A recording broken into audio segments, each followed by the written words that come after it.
Welcome to the Bridge of Two podcast.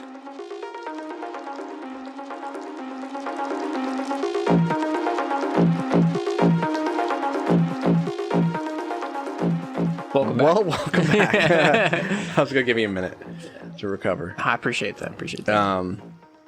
It's good to be back here On the bridge. on the Bridge Two podcast. Looking at the Bridge of 4 poster. Oh, yeah.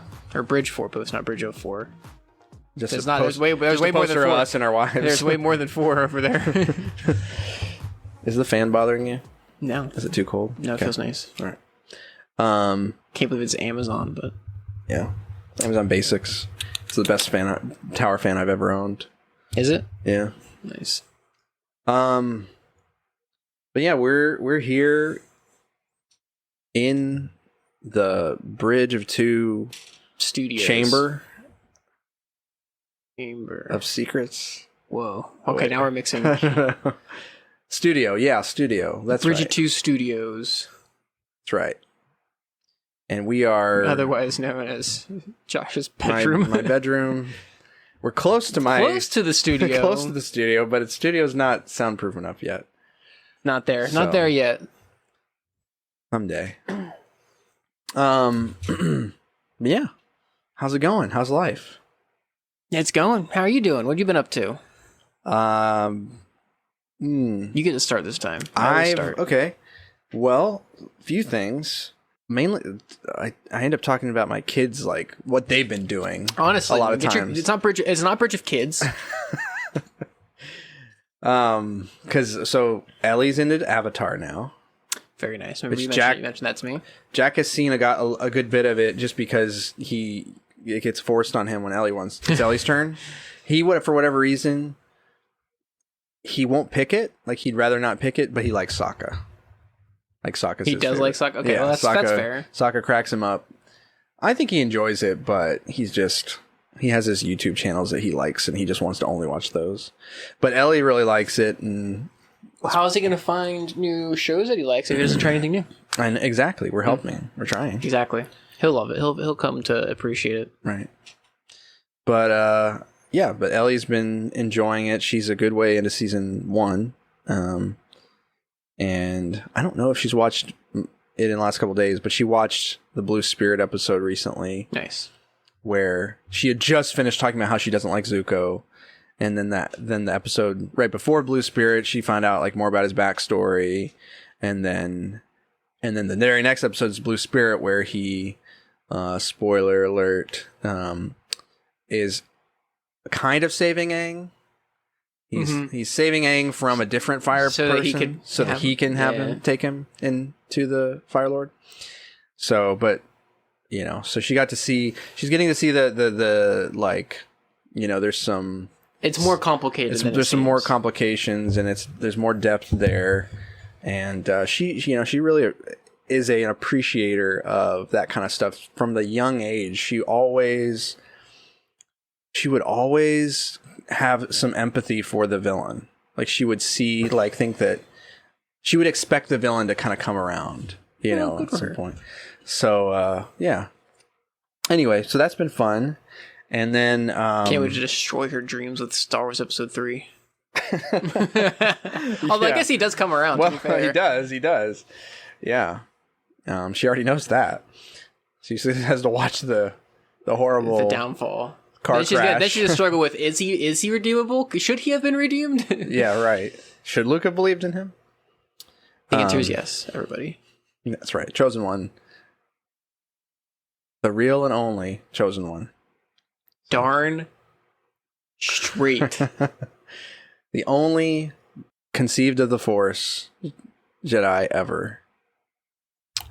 The chosen one. The true chosen one. The true Skywalker. Not to get, controversial, but... Oh, no.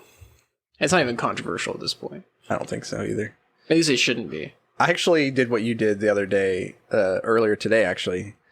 I loaded up a rage like video about the Acolyte from Star Wars Theory. Oh, Star Wars, yeah. Yeah, he's also getting a lot of hate too, though. Like he's getting bashed like real hard, like almost lawsuit hard. Really? he almost did a lawsuit against WikiLeaks. Or not WikiLeaks, not Wikipedia? Wikipedia. Oh, really? I was raised about WikiLeaks earlier. Yeah, because they basically were saying that he was inciting violence against them, even though in all of his videos, and even I watched the videos, especially the one they were referencing, he specifically said, like, don't he's do that. always very not good to do that. Considering that he's had death threats against him. Yeah. He's always big, but so he basically, like, came out, like, hard of, like, you either need to stop or I'm going to end up seeking legal action. Right. Wow. And they kind of didn't. But, yeah, this is with the whole Kiadi Mundi things when that started happening. Because WikiLeaks, like, real quickly changed the, not WikiLeaks, Wikipedia. Things got a lot worse since Kiadi Mundi. We thought that was the worst it could be. So much worse. Oh, my goodness. Yeah, I was watching him talk about an interview from the director and our creator, whatever, Leslie Headland, and I watched I still want to watch it though, just to like watch it to see for yourself. Because I will say this: there are some bits of the show that are actually pretty good. Yeah, I think some of the choreography is really well done, and I do think the bad character is really good. Well, I don't know if he's even bad at this point. The Sith character is good. Well, yeah, it sounds like the way the show ended, it's like they're the good guys. They're kind of like the misunderstood. Well, that's probably because Leslie Headland basically came out and said that she basically is like he is like a stand-in for her in her life, the Sith guy. And I was like, that's kind of odd. Do that. Yeah, it's kind of odd that you shouldn't do stand-ins at all for like yourself. You have to be careful about that because you have blind spots that you can't see. I gotta see you show you a video later or send it to you. So it's like 18 minutes, but I got to. But you need to watch it. It's just all it is, no commentary, nothing. All it is just the difference between things that George Lucas has said about Star Wars and things that Leslie Headland has said about Star Wars. And it just is that's light misogyny and day difference. Yes. You know what? That's fine. But it's like light and day difference. And then it makes you appreciate George Lucas and his vision so much more. Right. The things that the way he talks about Star Wars and the way he talks about being a director and how that all started compared to Leslie Headland, you know? Right. Yeah. Yeah. Same guy that did that video too. He did a really good like hour-long kind of like break apart of the show. But what I really liked about it is because a lot of the hate is some of the people are just like, you know, these characters are stupid, or, you know, there are a few that are kind of like too much DEI and stuff like that, which is like, I agree is a thing, but like be careful about doing that because that's how you get labeled. That's how they get at you and saying that you're not actually giving proper criticism. Whereas this guy actually went and just like, he explained why the show is bad. Like, It's bad writing, it's bad for the lore, how it breaks lore. Yeah, if it's all you ever criticize, it's like there is a way that there is definitely criticisms as far as like the DEI stuff goes, but like the show itself is just bad. Right. And it does break lore. Whether people want to say it does or doesn't, it does. Not even like expanded, like people will say, well, that's all expanded universe. No, it breaks lore in episodes 1 through 3 or 1 through 6, which is the only canon according to George Lucas. Even he didn't consider the other books canon. He said the only thing that's actually Plagueis canon was never actually canon. Well, he is. I mean the Plagueis book, I guess. Yeah. The book Plagueis is, but which is like, if you want to change stuff, that's fine. That's different. But when you start affecting things that are in the actual 1 through 6 movies that are breaking lore, like, you can't do that. Or you know, like, I think maybe I've said this before, but you know, the best Star Wars. First of all, Star Wars, the foundation of Star Wars, it's George Lucas's vision. Yes. 1, 2, 3, 4, 5, and 6. Anything that is going to be a good, you know, spin-off, prequel, sequel, whatever, it's got to somehow enhance that. It can't take away from it. It can't recontextualize it. And that's what so much of it seems like the big things in the Acolyte are literally this person, Leslie Headland, trying to recontextualize so many different things by saying, well, what if this is the reason this happened? Yes. What if when they said this, it actually meant this because of this stuff before it? You're trying. It's like You're trying to make your mark. We'll have to do a separate video on it. We're gonna have to. Like, you're trying to make your mark on Star Wars, but you're doing it in the wrong way. Right. Like, and that's what I liked about that one guy that I was watching his videos. He even says, he's like, I truly believe that Leslie Headland is a fan of Star Wars. I do too. She knows a lot of the lore, the stuff like that. He's like, but she's going about everything the whole. She just couldn't help herself. Insert these, you know, in wanting it to become more. What was sort of? It just felt like she wanted to kind of align Star Wars more to her vision of it. Mm-hmm. You know, and it's like, and they said that they want to get away from George Lucas's vision. They say it's problematic. Yeah. They've said that, and I disagree. I disagree, especially when you hear him talk about what his vision for Star Wars was. My biggest grievance with the show is making the Jedi bad. Spoilers for the Acolyte, but I mean, they pretty much made the Jedi's the bad guy in that show. Like, they're not good people. Yeah, it sounds like from her interviews that she tries to paint it like, well, everyone's made mistakes. Everyone did something wrong there. Which is like, but yes. then it sounds like what people like, just when people just describe what happened, it sounds like even the times when the Jedi inadvertently did something harmful, it's like, well, but in the first place, they were in a place where they shouldn't have been.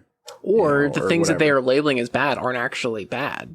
Or not necessarily Right. an evil thing. It's more of, I don't know, like the scene where he kills one of the twins' mother, one of the Jedi does. It's like she turned into a scary smoke demon and was hurting one of the kids. It appeared. Right. What do you want the Jedi to do? Just stand there?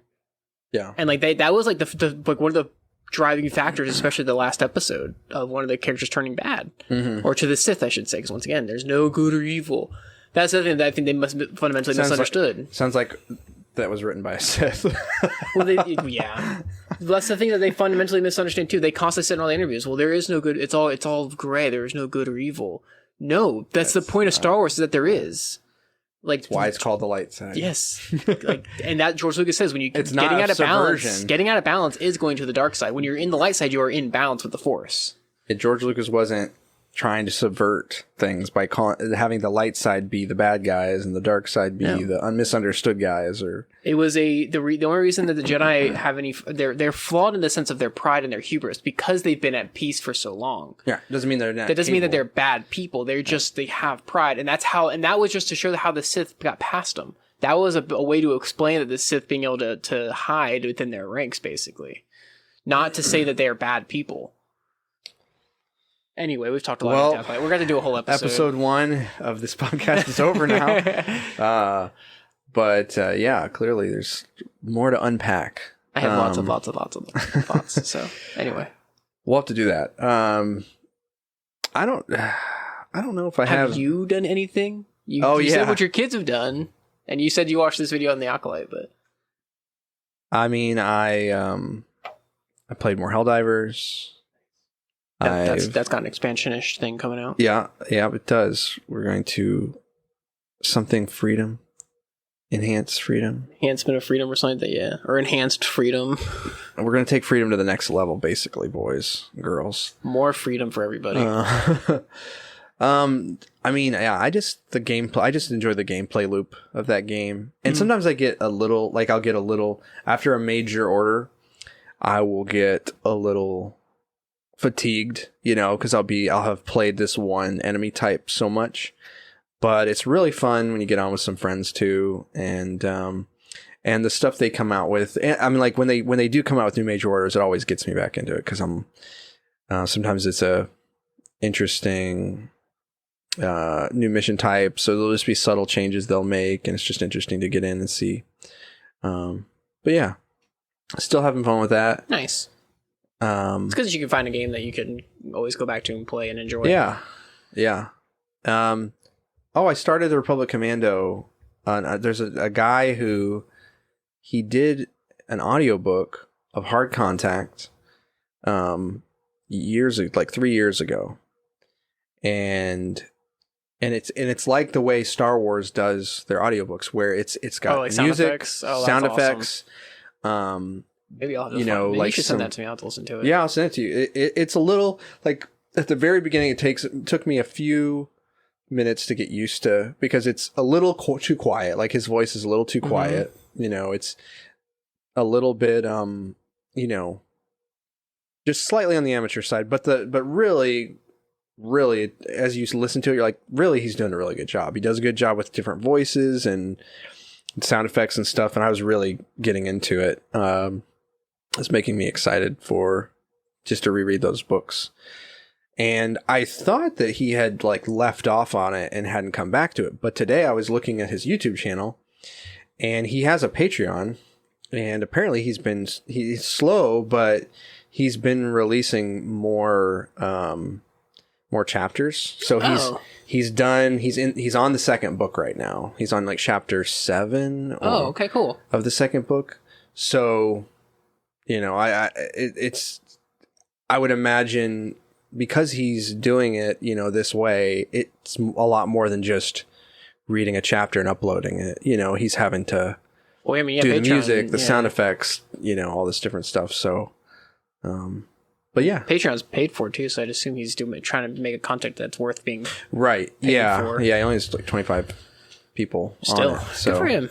But yeah, so that's just something I've been wanting forever. Yeah, I'm sure at some point Star Wars might do one.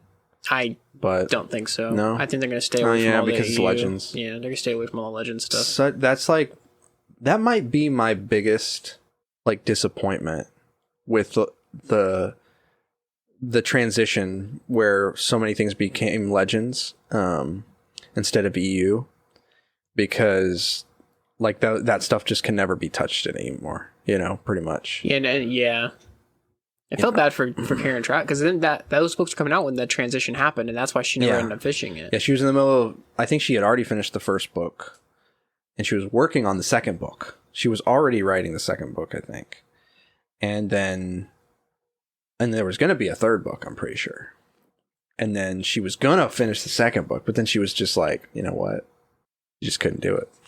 Of like the Order 6 of the Imperial Commandos. Yeah, Imperial Commando, I think was going to be a trilogy. Because they wanted to finish out. They had to finish out the story. I mean, the story technically never got finished. Yeah. For those of you who have read it and don't know, you can go look up somewhere, probably blog. Reddit or her blog. She does basically do bullet points of how it, like, what happens to each character, which is nice, but it's not the same as reading it, you know. So that is like one of the biggest tragedies, is not being able to finish that series, because that is probably one of my all-time favorite Star Wars series. We'll see. If I dabble around, like after I finish this, finish drafting my book, I might, like, if depending on how far I've made it through this Republic Commando series, I may be inspired to just, like, draft like write your own fan fiction version of what would have happened next. Do it. Yeah.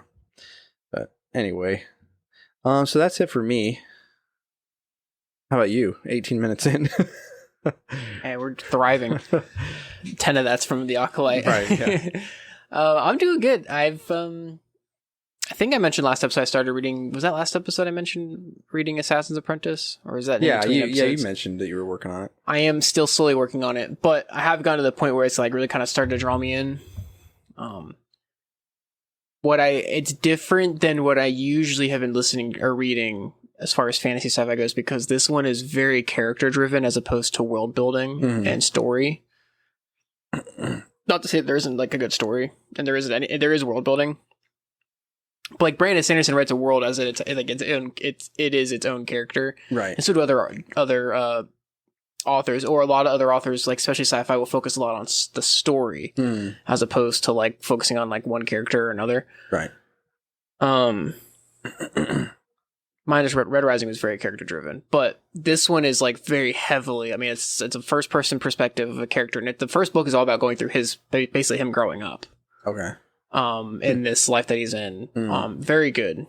So I actually told Steph today I think she should check it out, because I think it'll be a fantasy book that she really likes, because she's not the biggest into action. Right. She likes the more characters. She likes more character, even world building to an extent, but like she definitely likes the character stuff, and so I think I told her like she should read it, 'cause I think there's not a lot of action in it. I think she'll like it. But yeah, so I'll be finishing that here probably within the week, I think. And then I gotta figure out what I'm gonna do next. Every time I watch Dune 2, or just Dune in general, it makes me want to go back and read Dune, so I might just end up having to do that. I got a few books kind of lined up. But yeah, so that's really good. You should read it at one point, or listen to the audiobook or something. Which one? The Assassin's Apprentice. Assassin's Prince? Yeah, it's pretty good. I think you'll like it. I mean, yeah, I'm definitely want to expand my fantasy. I definitely am getting the... I know it came out way before Stormlight, but I definitely get the Kaladin depressed boy vibes from Fitz, the main character. I'm pretty sure Brandon Sanderson has read Robin Hobb. Very, very similar in like the depressive. Yeah. He's depressed. He's the depressed boy. He gets that way. He's starting to get that way. Does he have like similar like series of unfortunate events kind of thing like Kaladin? Kind of. More of just his lot in life. Yeah. Like he's born a bastard, but he's like the bastard of like a soon to be king. But like everybody, so that's a problem. Everybody in the kingdom just like hates him. And there are people, like, and then again, like he does fine because he has certain people that he like has latched onto. But then like I'm getting to the point now where like almost everybody has like abandoned him, and like he had his own he actually pretty much had his own chasm moment where he was on the edge. Oh, really? And then something pulls him off. I won't. That's an important part of the story, so I won't say what. Fairy? It wasn't a fairy. Close, I guess. Not really. It's a dog. Spoilers. You're like, I'm not gonna say it. It's not that much of a spoiler. Yeah, so you can see a lot of you see a lot of Kaladin in him, right? Still is kind of like a dog. Yeah, pretty much. Kind of hyperactive like a dog. She's got strong golden retriever energy. Yeah, thank you. Other than that, though, not much else. I've started playing Final Fantasy X. Okay. The good old 2001, I think it came out in 2002. Final Fantasy X for the PlayStation 2. I am playing the remastered version on my PC. Yeah. But I have never beaten it. I have played maybe a couple hours of it prior. And then I got distracted with another game like I usually do. But I'm in this time of trying to finish games once I start them, or going back and trying to play games and finish them that I own. Like all the Dark Souls was the start of it. Right. Playing through all the Dark Souls and then Elden Ring. And so I'm trying to force myself, because I do have my brother's the same way. We both have a habit of we will pick a game up, play it for a few hours, and then go jump to something new. I think it's the ADHD. And so I'm trying to force myself to not do that, because I actually enjoy the games when I want to finish them. Right. But so I started playing Final Fantasy. I have not beaten a single Final Fantasy game. I have played a lot of them. No. I've played 15. I'm the same way, actually. I've played 14. I've played a little bit of 10. I think I beat 15, but I've got far into 9, and I've played a couple hours of 7, and I played some of the remake. You ever play 12? I've gotten pretty far into 12 too. Yeah, I got pretty far into 12. 12 always allured me because how my friend always described it was just basically just Star Wars. Yeah, there's a lot like story wise, and I was like, all right. Anyway, so I've been playing 10, and I've always heard 10 is really good. I've heard it from my brother. That's how I knew it was because my brother said he's beaten it 3 times. Oh wow! And like I just stated earlier, my brother doesn't finish games, kind of like me. And so if he's beaten a game, especially one that's like I think it's like 40 hours long. Yeah, those games. And especially more than once, like he even said it made him tear up the end. And I was like, all right. So I'm about like 20 hours in now. So probably I'm assuming roughly halfway, maybe a little bit more, because I've been kind of going through it. I'm not doing as much side content, and I am loving it. It is fun. I personally enjoy turn-based combat too. Yeah. What really started it was I was like, I want to play a game that's story driven, but I also don't want to like have to sit here up and like focus so hard on combat, as in like an action like Dark Souls. I just went through Dark Souls, so I don't want to have to sit here and like quick strategy whatever, Instead I'll just do this. And there is strategy to turn based, but I can like sit for like a minute and think of what I want to do if I need to. Right. That's what got me started on wanting to play it. So yeah, but I'm very much enjoying it. The story is really good. It holds up too for a good old game. I know it's the remaster, but like the game holds up. If you haven't played it, I recommend it. It's so funny. It's just always funny to think about the origin like of Final Fantasy. It's like literally Square. It's like, we can make one more game, and so they call it Final Fantasy, and then it blows up. They keep making them. I heard that wasn't how it actually went. Really? I heard that Square wasn't actually going under. It was but I did hear. Was it a particular like team or something? I think the director. Okay. Oh, can't remember his name. But he was basically like, they were doing fine, but he was like struggling himself with like making games, and basically was just like, I'm gonna try one. And once again, this is all like I don't actually know. I don't even think he even remembers fully the guy who did it. But it sounds like to dig into it. It sounds like because I was actually watching this on like literally a couple hours ago. Okay. And it was something like he was like, this will be my last game. If it doesn't do well, I'm just gonna go back to school and do something else, because maybe video games just isn't where it's supposed to go. And it blew up. And he didn't choose Final Fantasy because like, oh, it's the final whatever. He's like, I just like Final Fantasy. Like the name was cool, and like how it is in Japan sounds cool to him, or frenetically it was really. Once again, I don't know. It could be both. I don't know.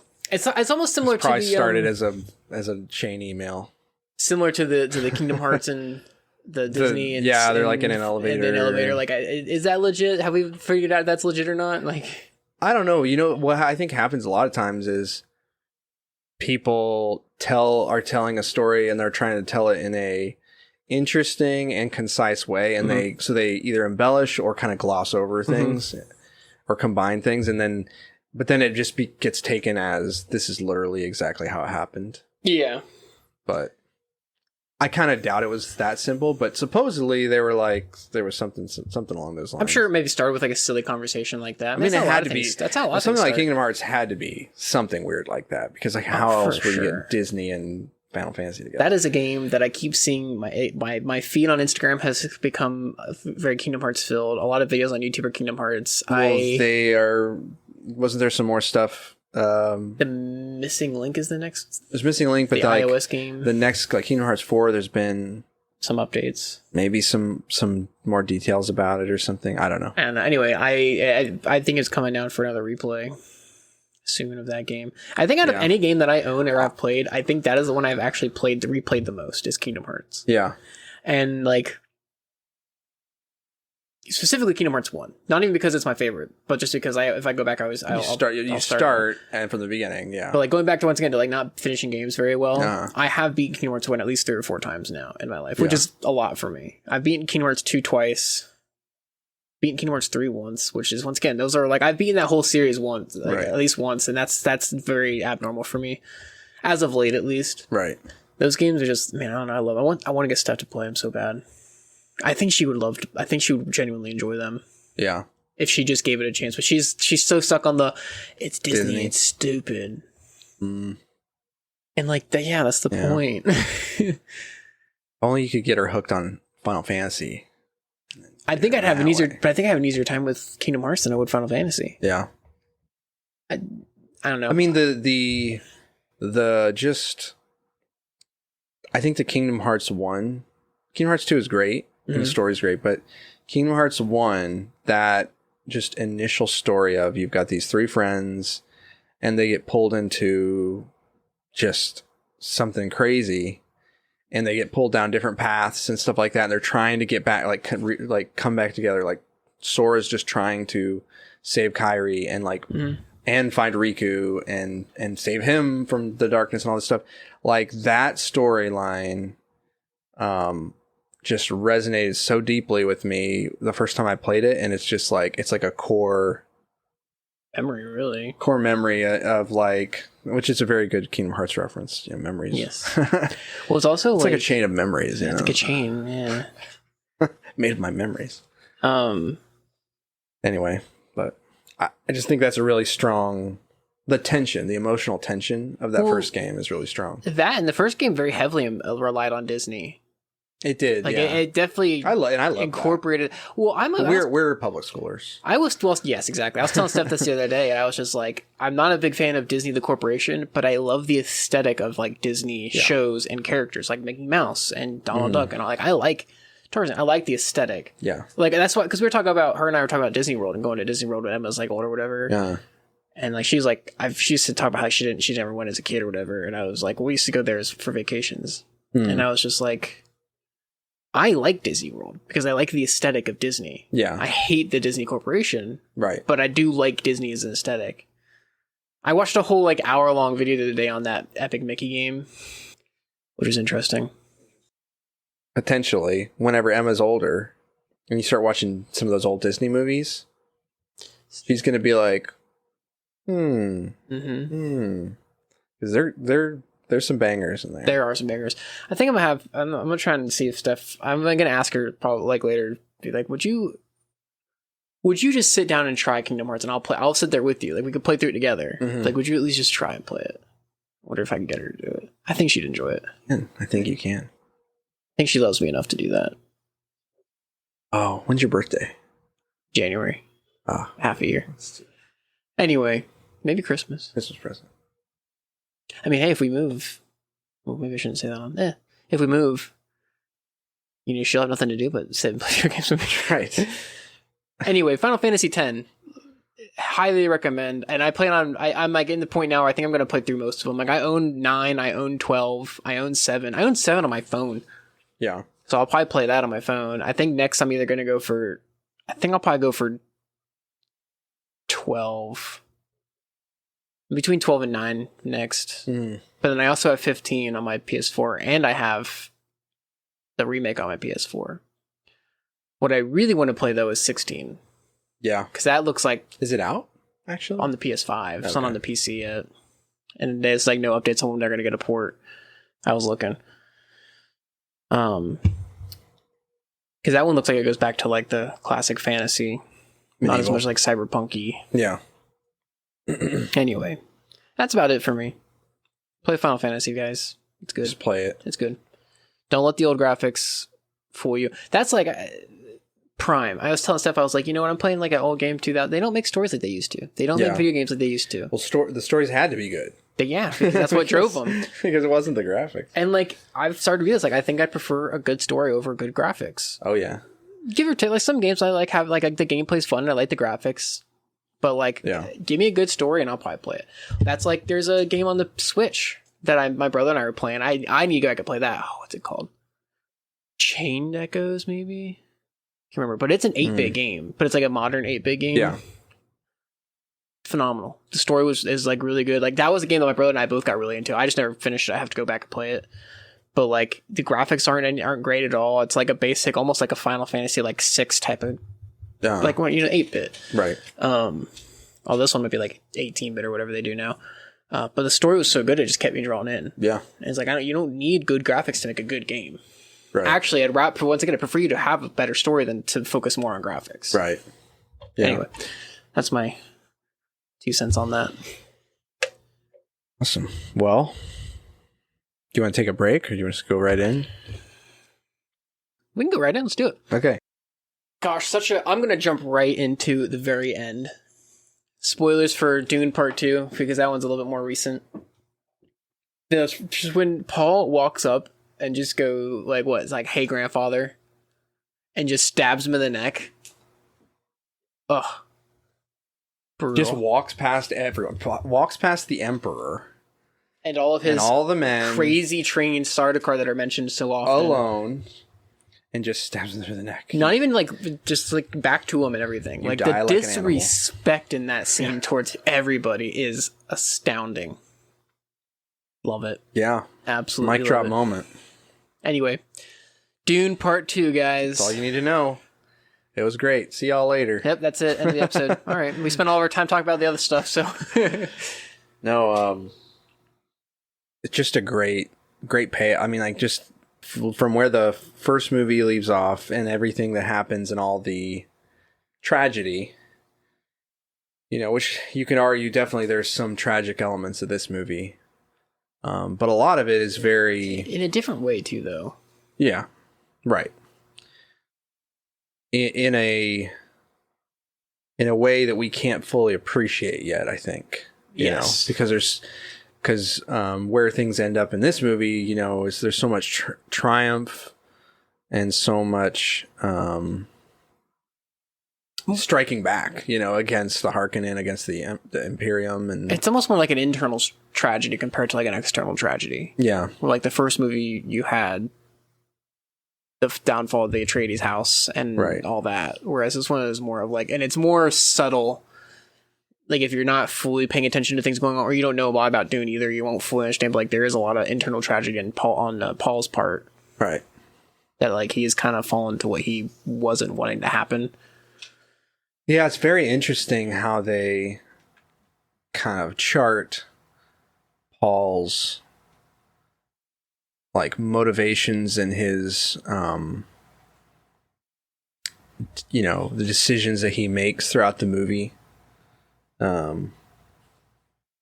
Like it definitely...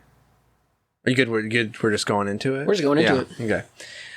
Like, I was thinking about this when I was watching. So you've got in the first movie, he's very much not sure if he's like, I'm not sure if I want to have the burden of being the future of House Atreides, to then having all this horrible stuff happen around him where he is House Atreides. Mm-hmm.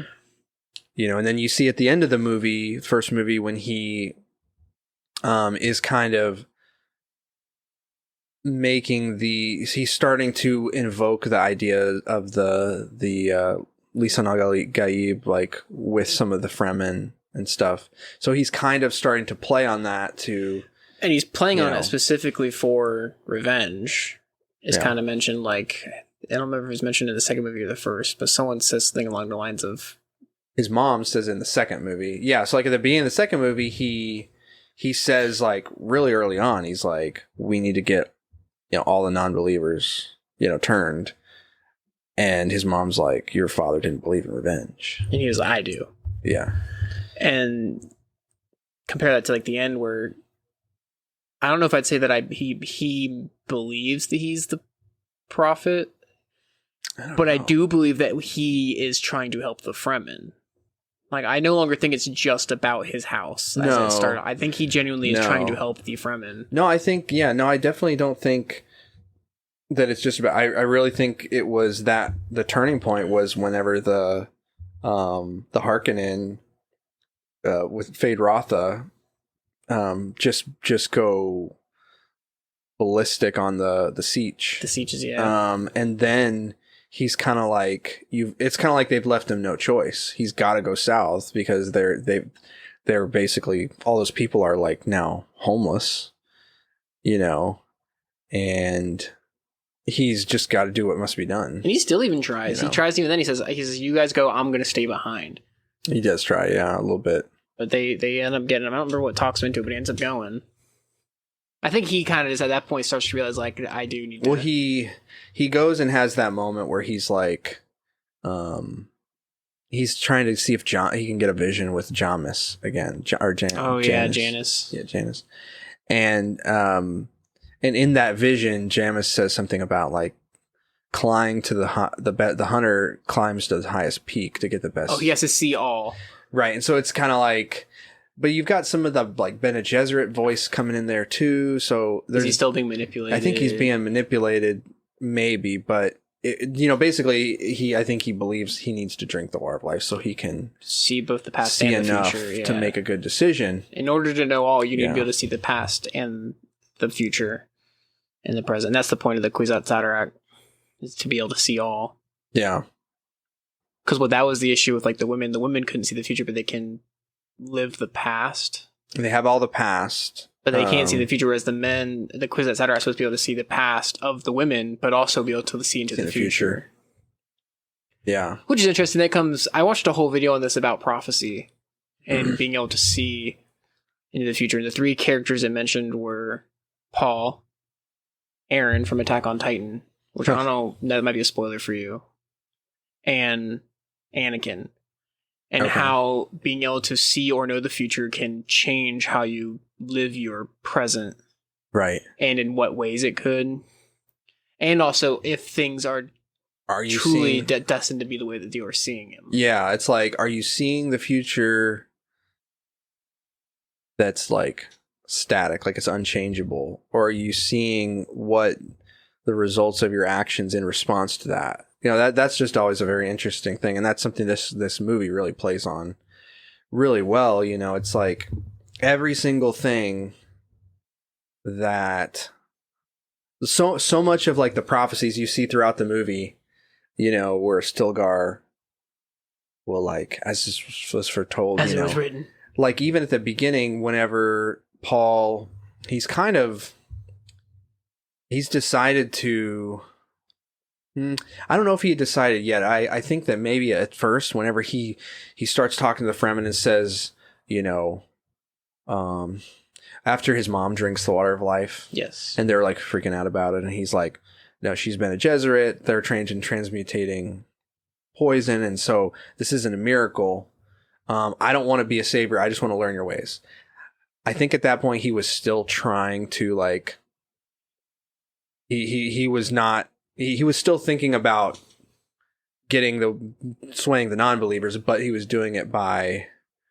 Yeah, I think it no longer was I'm going to do this through the prophecy. I want to do this as a actual leader. Maybe. I mean, because I don't think he was trying to I don't think he was pushing for the prophecy on that one, or even trying to sway the non-believers. I think it was more. See, that's the thing. So I think he transitioned. I think he got to that point where he was like, okay, this isn't about swaying the non-believers at this point. I just want to be a good leader. I want to help. But I think at first it was kind of like reverse psychology kind of thing where it's like, no, I don't want to be the. See, I didn't get that vibe because because at that point he had already had his visions of the Holy War.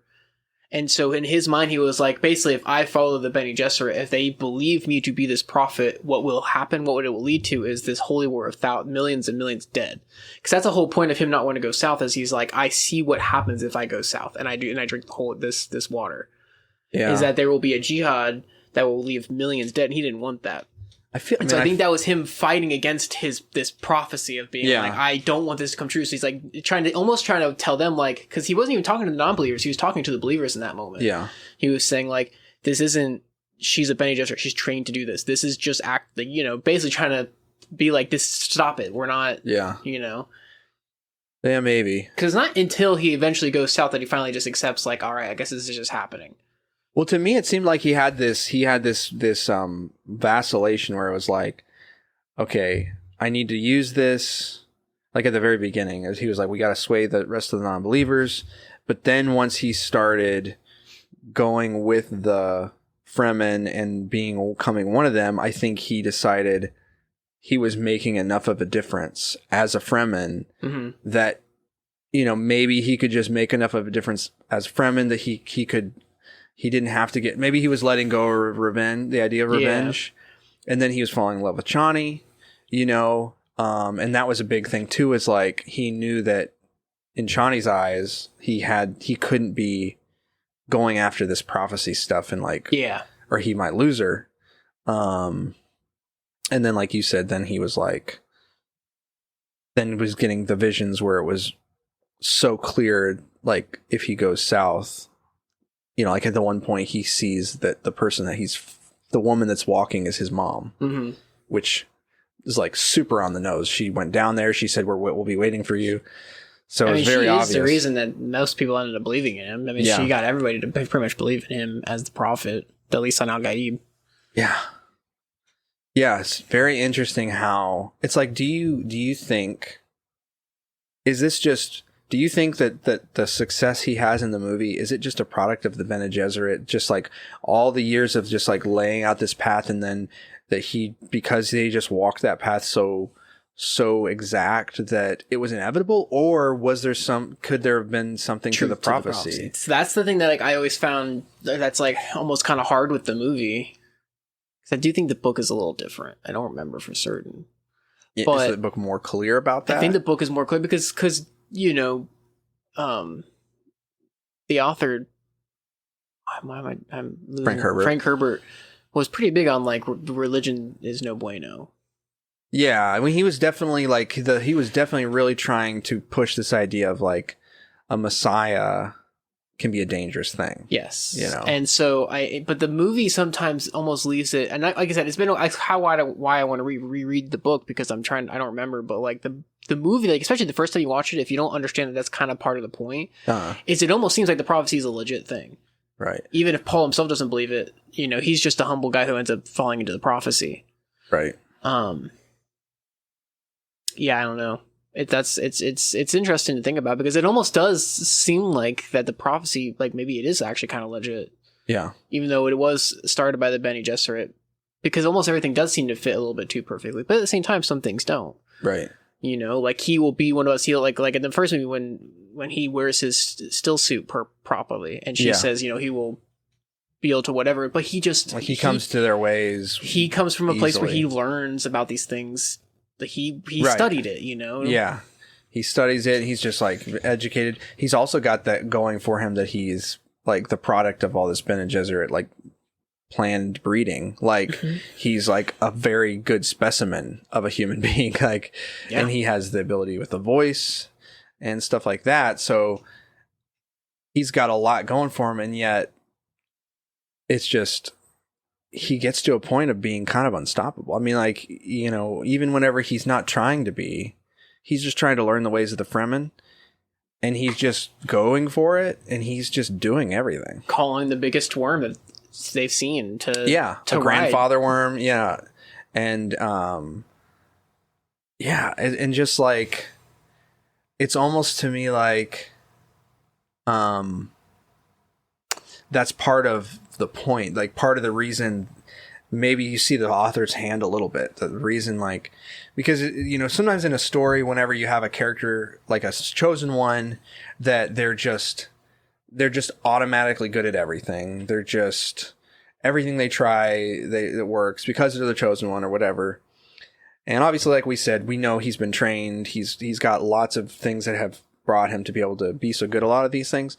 But I think at the same point, we're seeing a little bit of the author's hand, where the point is like, it's pushing him. Like, his success is pushing him in this direction that he doesn't want to go. Like, his ability to just like pick a direction, you know, and go for it and be successful. It keeps pushing him down the path. Further down that path. Yeah. And it's just very interesting to see that, like, gravity pulling him that way when he doesn't want to go. Yeah. You know, what do you think about like, I don't know, what do you think about like Chani and Paul's relationship and throughout the movie? I like the relationship. I do. From what I recall, it is different in the book. Yeah. For example, at the end, when he ends up taking the princess to be his wife or whatever. Right, like, the Emperor's daughter. I'm pretty sure in the book, Chani is fully aware and okay with, like, basically she is queen all in name, and that's it. Like, they stay together. I think they even have kids together. Right. Like, but I don't know. Sometimes Chani gets a little annoying to me. In the movie. Not bad, not like that bad, not like I don't know, just because I want Paul to succeed, and I want you know, I know where he's going, even though it's like maybe not where he should be, or he needs to be going, or what he should be doing. Like, I want to see it, and so like part of me in the movie is just like, just shut up, Chani. I think, yeah, and I think that is like, I feel I feel the same way, and that's something I think is super interesting. Yes, it's super interesting that you can completely 100% know this is gonna go bad, and yet you're like, well, I want to see it happen. Like when Paul says, "Lead them to paradise," you know, after he kills Phaedra at the end, it's just like, I remember, I think it was practically yelling it in the theater, at least in Al-Qaib. Like, it's such a good, that scene, that whole end, probably like the last 30 minutes of this movie are like peak. Peak. Some of the best film that I've seen in a long time, like of recent film. Right. It's such a good balance of really cool action, the set pieces coming together, like with the worms and the storms, and then also, but then also it's not like, it doesn't linger too long on the action, because you have like so much of the drama of, like, you know, like, it's not like you don't see Paul fight his way all the way to the Emperor. You just see him coming in, because it's like you're getting the perspective of the people inside the Emperor. They're just sitting there waiting, and all of a sudden, there he is, you know. But it's also just visual story. The director, and I think he does with this other stuff too. He's very big on like visual storytelling of like, not everything needs to be said. Right. And you see it a lot. Like, there isn't like a whole crazy ton of exposition in this movie. Right. Which is a good thing. A lot of it is shown through the visuals and through you know, and like even as far down as the actors and their facial expressions. Like, Timothée Chalamet does a phenomenal job, especially at the end there, showing the different facial expressions of Paul. Even the actor who plays Phaedra does a good job of his different, like, just the things that they're seeing on the characters. The Chani, I can't remember her name, Zendaya, all just like do so well of like portraying the emotions without saying words. Right. And I think that is so, like, that is like really, it can be very important in a movie, because sometimes it's better to show than tell.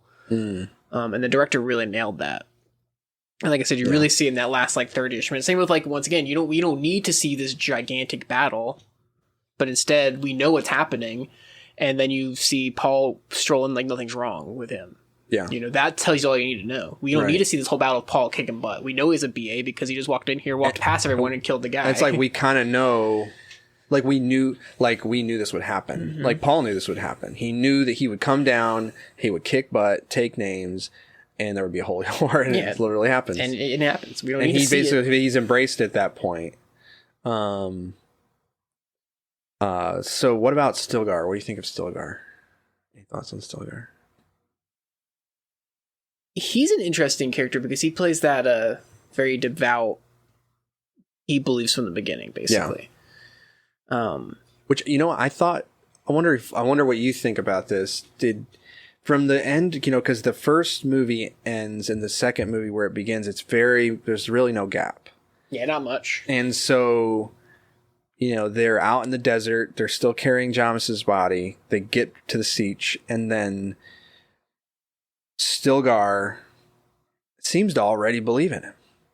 Like at the beginning of the second movie, I was a little surprised on the rewatch. I was like, oh man, that was kind of quick. It was kind of like but it was almost like how I got, because his demeanor about it does change, because really it goes from talking about his mother, and the other women are like, she needs to be tested to be the Reverend Mother, basically, right? And then like they're talking about the boy of like, well, why don't he just put him at the desert, and he's just like, but what if he is the one? And they're kind of like, well, that'll decide. And then he talks to his mother about doing it. She's like, well, what if I don't want to? And he goes, well, then he's not the one. And he says, no use except to give you back to the desert. Back to the desert, yeah. He basically tells her. It's like that is there is almost just die. Almost like I could believe that this is a thing because he has shown some signs. Yeah. But like, I'm also perfectly content with just going back to the desert. Yeah. And then she becomes Reverend Mother and survives. And that seems to be the change right there of like, and with him, but with Paul basically saying like, trying to, the whole, and he's so humble because he says, she's a Bene Gesserit witch. She just learns how to, right. Like that was the change that I saw where he became okay, this might be true to, no, he's it. Right. And then from there, he's pretty much a devout follower. Literally anything Paul does at that point is another point to hit the prophecy. Right. I love Stilgar. I do like him as a character a lot. Like, I like him because he's pushing him towards what I want to happen. Yeah. I love his sincerity of belief, I love seeing like kind of almost like, putting myself in his shoes a little bit, of just imagine if you were like a strong believer in a prophecy and you're like looking for a chosen one and you're literally seeing, some of it's more iffy, maybe a little forced, but a lot of it's very specific, and it's like, whoa, like just seeing how it affects him is really powerful, and again, like the visual storytelling, like just like seeing his reactions to all those things. He's a very good like the actor did a great job of just representing the phenomenal job, the fanatics. All the actors in this movie are phenomenal. Yeah, and it's like I actually feel that way about like almost all the characters and all that. Like all the actors, like I think all the characters are so well done. 100%. They're phenomenal. Even though like some of them you hate, but they're like real. Like Fade is not like, even though he's horrible, he's a really good, competent villain. Yeah. He freaking butchers the sieges. I mean, he comes in and basically wipes out the sieges, like sieges. Well, and then you get it where they start building him as this like competitor to Paul because the Bene Gesserit are seeing if he could be a good bloodline, and then he passes the whole test with the putting the hand in the box. Mm-hmm. Only it's because he loves pain. Yeah, he's just a psycho. But and then you find out Paul's part Harkonnen too, so it's like that whole rivalry there was very interesting to see that build throughout the movie. And then going back to Stilgar too, it's like they build Stilgar. A lot of movies will do this. I'm glad this is the point that I really like about this movie. A lot of movies will build up a character. He's like a devout follower, and kind of like how Stilgar was like, well, in order for you to talk at this leader summit, basically you need to kill me to become the leader. And most movies would be like, all right, Paul has now become that prophet. He has now done the step that's taken the leap he needs to leap. Now he is going to do whatever needs to be done to do this thing. So in your mind, you're like, okay, he's going to kill him so he can hold to the firm ways. But instead, he's like, absolutely not. Why would I kill one of my strongest leaders? Basically, that's stupid. Right. And I like that subversion of what is normally done. Right. Or that is expected. Because once again, at that point, he's at that point where he's done what he needs to do. And so now you already, even though it's minute, we've already seen a change. Mm. He's way more aggressive in his approach. Right. And so part of you thinks, oh man, he's just gonna freaking kill Stilgar right here to prove that he needs to prove. Yeah. But he doesn't. I don't know. I just really like that scene. Also, that scene's just amazing because Paul does just run in there and just starts screaming his head off. Even his mom, you hear his mom whisper like, "Slow down." Yeah. Like he just becomes like, nope. Goes to 100, 0 to 100 real fast. Yeah. And it works. Then he starts saying things to people that like, because he's seen the past, he's seen the present, he's seen the future. And so now they're all believing. Lisa Nagaib. Minus Chani, obviously, but yeah, right. Yeah, I think too. Yeah, I was just thinking about how you have these major characters that are surrounding Paul, how they represent the different pieces of him. Mm-hmm. You have his mother representing the Bene Gesserit. You have Chani is representing like the Fremen, the life of just like living as a Fremen. Then you have Stilgar as like the fanatic Fremen that like want him to like lead them to paradise and all these things. Like it's like a good thing to want to do, not like a manipulative thing. Yeah. And then you have Gurney who comes in, which brings back his House Atreides. Yeah, comes right in the right time for the whole like House Atreides, like restoring them and getting revenge, like bring that back to the forefront. And then you have Paul that puts them all together, and you get the Paul that we have at the end. Get Thanos Paul. What do you think of Gurney in this movie? I like that he came back, because you never really, in the first movie, you don't see what happens to him. He just kind of disappears in the fighting. It's fun to imagine him just like out there just surviving, turning into a mercenary smuggler. Yeah, turning into a smuggler. The smuggler Gurney, or Gurney the smuggler. Young pup. That scene, I do like that scene. I like seeing him get that. You say that this your scene first. I love the scene where they first meet back up, and Gurney obviously spotting things is just like, oh crap, and then Paul takes him down. Doesn't say, "Hey, it's me." Just goes, "I know your footsteps, old man."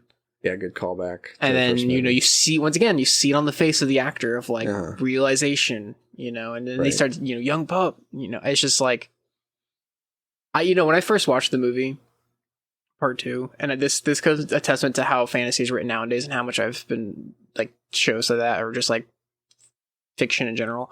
I was like 100% certain that Gurney was going to betray him. Oh yeah, I thought Gurney was going to be a bad guy working for that Harkonnen, just like that.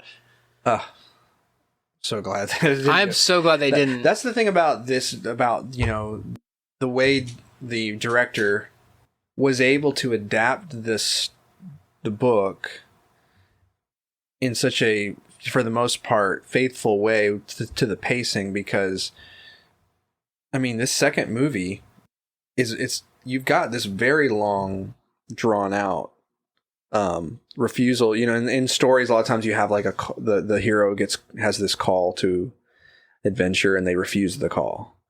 Paul's refusing the call for the first half of the movie.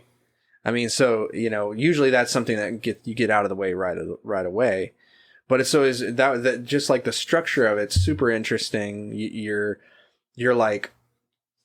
just enjoying the ride, and then all of a sudden Gurney shows up, and then that brings Atreides back in, and then you kind of see that piece that could come in at the end and everything, and then you get to see Gurney is kind of like that voice of Atreides that his duty as House Atreides, you know, that kind of starts pushing in on him, and Chani doesn't like it. And it was just very interesting to see those different characters and their allegiances and stuff, how they interact, and how that kind of, it's like this external, you get to see the conflict within Paul kind of externally through these other characters, you know.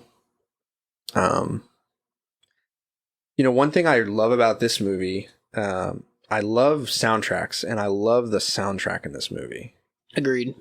I mean, when I go back and listen to the soundtrack of the first, or rewatch the first movie, I appreciate it more than I did the first time. Like, I wasn't super crazy about it the first time, and I appreciate it more, but I really love the second movie soundtrack. Like, I just think that theme that comes in a few times with Paul and Chani is just so beautiful.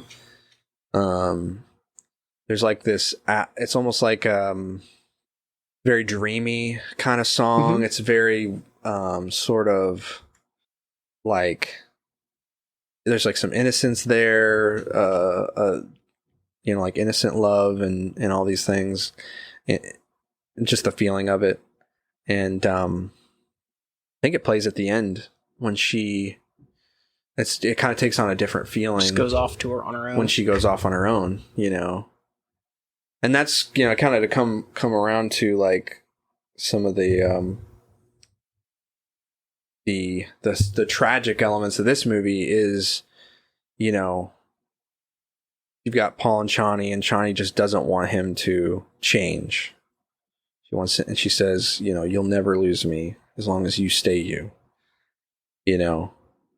And then basically after he goes south and drinks the water of life, they basically, you never get to see any kind of reconciliation between them, all the way up until the moment that Paul, you know, demands the hand of the princess, you know. And man, and he knows what he's doing too, because he tells Chani before all that starts, he goes, as long as I breathe, I'll love you. Right.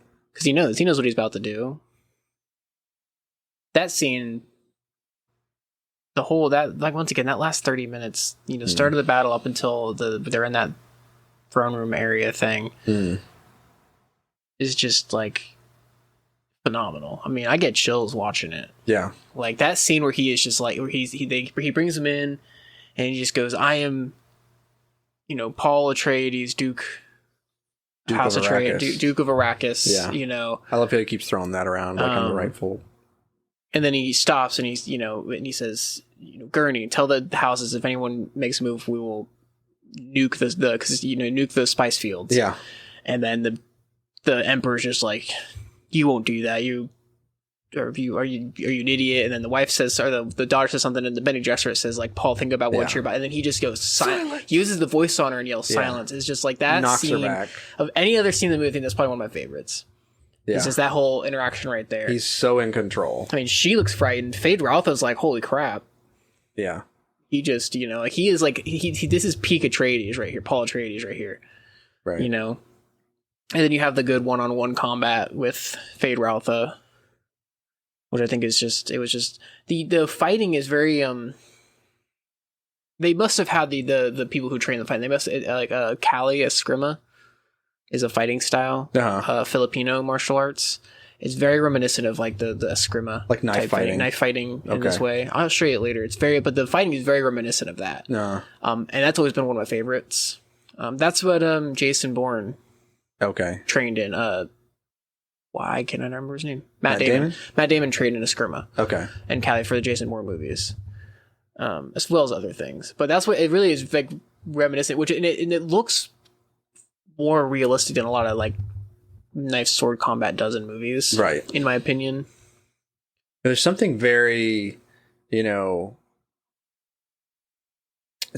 there's something very like with the knife fighting, especially the knife fighting in this. It's very kinetic and it's very, you know, so up close, and it feels, because they're using knives, they're having to get so close. It just feels like you're like at any second something's going to go wrong. There's going to be an opening. Someone's going to capitalize it, you know, and I like how in that fight, there's just a good back and forth too. It's not over really quick, but overly long either. It's not overly long to the degree that it's like unnecessary.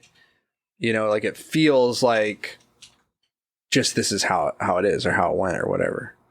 You know, so yeah, and then you have Fade Routha when he does finally end. You fought well, Atreides. Yeah. There's like, you know, they said that you don't see it as much, but they said that, you know, he does place a high value on honor, you know, and so you do kind of see that a little bit in that last scene, the way he fights. I will say though, which is kind of refreshing to not have the guy that's stabbing you in the back, like you know what I mean, like a gladiator situation, you know. Yeah.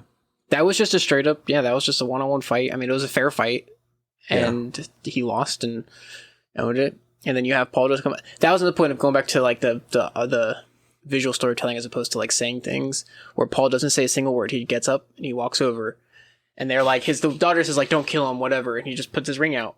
And the Emperor looks at him, and instead of saying like kiss it, he just slams his foot on the ground and sticks his hand out again.